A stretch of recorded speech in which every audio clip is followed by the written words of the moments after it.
दोनों पति पत्नी को मरते दम तक फंदे पर लटकाए रखा जाए। ये सजा सुनाई है चित्रकूट में सिंचाई विभाग में तैनात एक जेई और उसकी पत्नी को।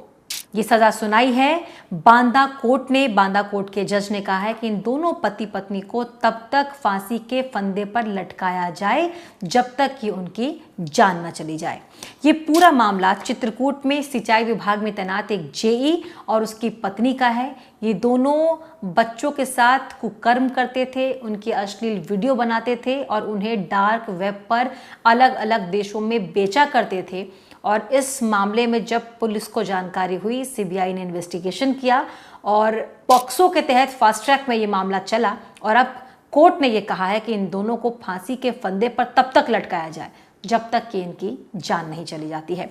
पूरा मामला क्या है वो आपको बताते हैं। 55 साल का राम भवन और 50 साल की उसकी पत्नी दुर्गावती, ये दोनों ही बांदा के रहने वाले हैं। राम भवन चित्रकूट में सिंचाई विभाग में जेई के तौर पर काम करता है और उसकी पत्नी हाउसवाइफ है। दोनों का कोई बच्चा नहीं है, दोनों अकेले ही रहते हैं। राम भवन अपनी पत्नी के साथ मिलकर जो आसपास छोटे बच्चे दिखते हैं, जो गरीब बच्चे दिखते हैं, जरूरतमंद बच्चे दिखते हैं, उनको अपने झांसे में फंसाकर बच्चों को कभी चॉकलेट के बहाने, कभी वीडियो गेम के बहाने, कभी मोबाइल के बहाने, किसी ना किसी लालच में ये दोनों बच्चों को अपने घर बुलाया करते थे। ये 50 साल की महिला 5 से 16 साल तक के बच्चों को अपने घर बुलाकर उनके साथ संबंध बनाती थी और ये 55 साल का आदमी उन बच्चों के साथ कुकर्म करता था और लैपटॉप के कैमरे के जरिए उस पूरे प्रोसेस को ये लोग रिकॉर्ड करते थे और इसे बाहर बेचा करते थे।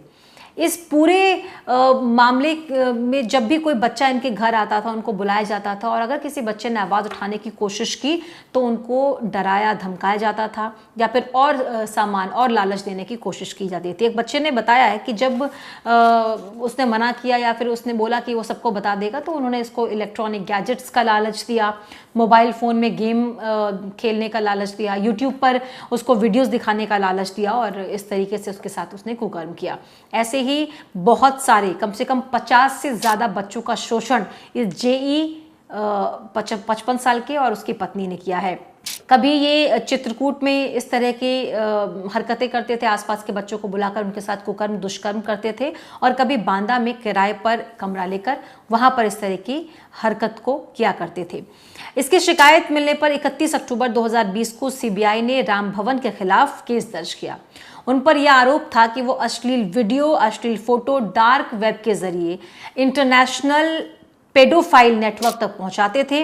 और इसके बाद जब पूरा मामला सामने आया, पुलिस ने इन्वेस्टिगेशन किया, सीबीआई ने इन्वेस्टिगेशन किया और पता चला कि एक जेई जिसकी उम्र 55 साल है वो कितना बड़ा एक नेटवर्क चलाता है और किस तरीके से बच्चों का शोषण करता है।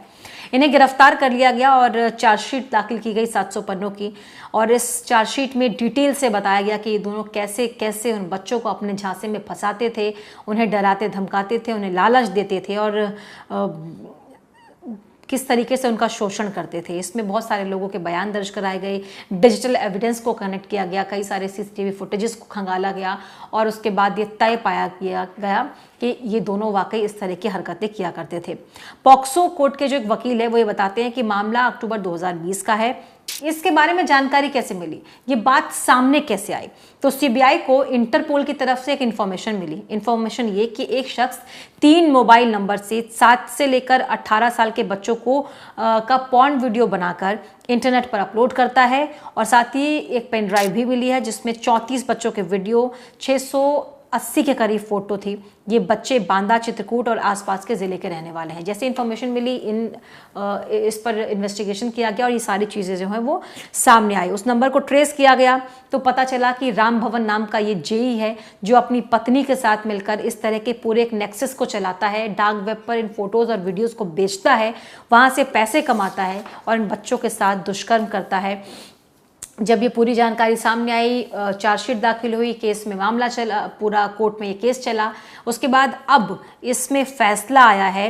2021 में चार्जशीट दाखिल हुई थी जिसमें 74 गवाह सीबीआई ने पॉक्सो कोर्ट में पेश किया था और अब पॉक्सो कोर्ट के जज प्रदीप कुमार मिश्रा ने ये फैसला सुनाया है और कहा है कि पति पत्नी को फांसी की सज़ा मिलती है। और ये भी कहा कि डीएम को वो एक लेटर लिखा जाए जिसमें जो भी ये बच्चे पीड़ित हैं उनको 10-10 लाख रुपए की राशि दी जाए, ताकि उनके साथ जो भी दुष्कर्म कुकर्म हुआ है उसकी भरपाई तो नहीं हो सकती है, लेकिन हाँ उनकी मदद उन गरीब बच्चों की हो पाएगी।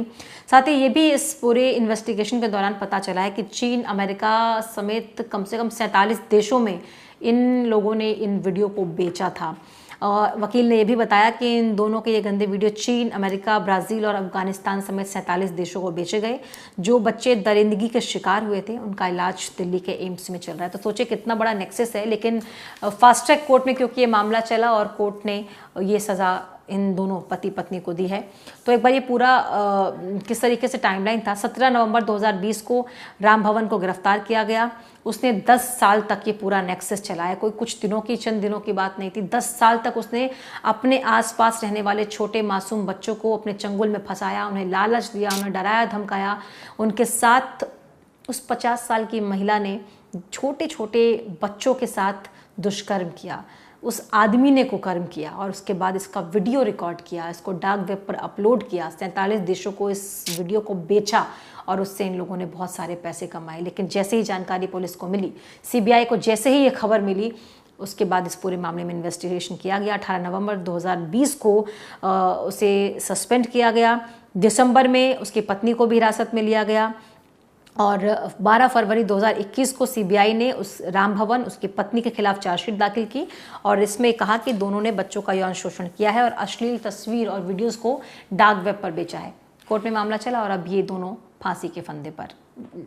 पुलिस और सीबीआई की इन्वेस्टिगेशन के बाद इस अंजाम तक पहुंचे हैं कि कोर्ट ने उन्हें फांसी की सज़ा सुनाई है।